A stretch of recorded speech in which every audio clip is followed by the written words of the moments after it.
Hi everyone, the Mature Simmer here. Welcome to this week's edition of Mods Worth Noting. Slip Destroys Fields is a mod for the PC that is really focused on realism within Farming Simulator. So what this mod does is it simulates the fact that if you're driving, not necessarily, I guess the best word is inappropriately, but if you're just not careful and cognizant of the fact that, hey, I'm in a situation where I could lose traction and tear up the ground, then you might do that. This will create a situation, as you can see here, where the tires will slip and then they will tear up the ground underneath, and that can happen on a field, in the grass, and then it changes the status of that area to cultivated, and you have to go ahead, reseed it, and work it so that it comes back to whatever you want it to be. You're also allowed to adjust the strength of the destruction so that you can set it to a way that works based on your situation and your gameplay style.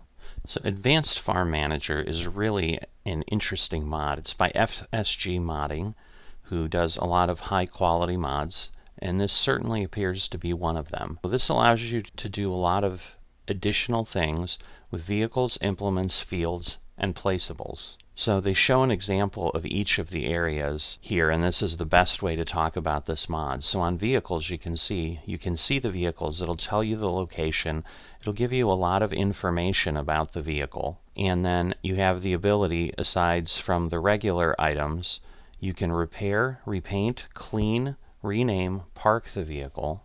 With tools, you can actually travel to the tool so that if you can't find the tool on the map, you're able to go to it, which you normally could not do. You also see additional status about that tool. For placeables, you'll see what they are and some basic information, and you're also able to sell or jump to them as well. And then finally for fields, you'll see information for fields. You can see owners, locations, what the crop state is, and you can also warp to the location, so you can jump to the field.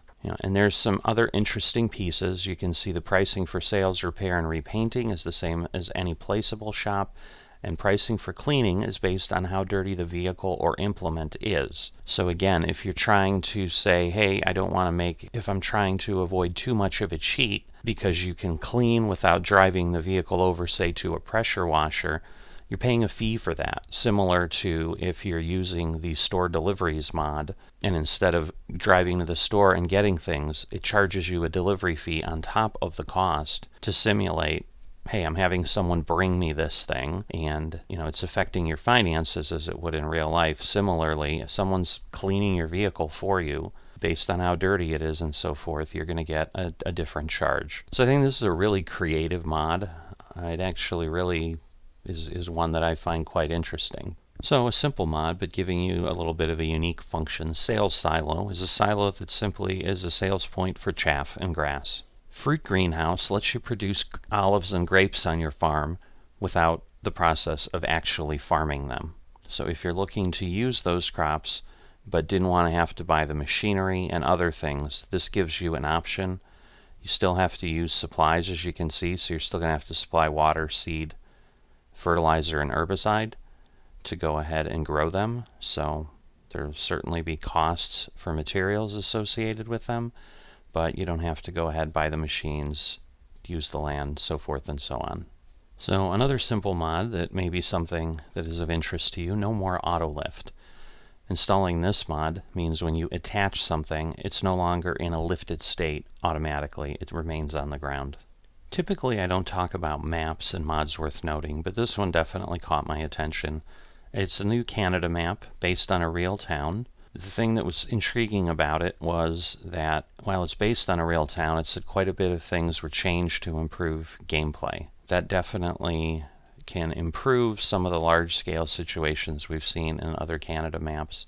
I may do a map tour about it at one point, but just wanted to make you aware. So that's all for this week's Mods Worth Noting. I'll see you next time.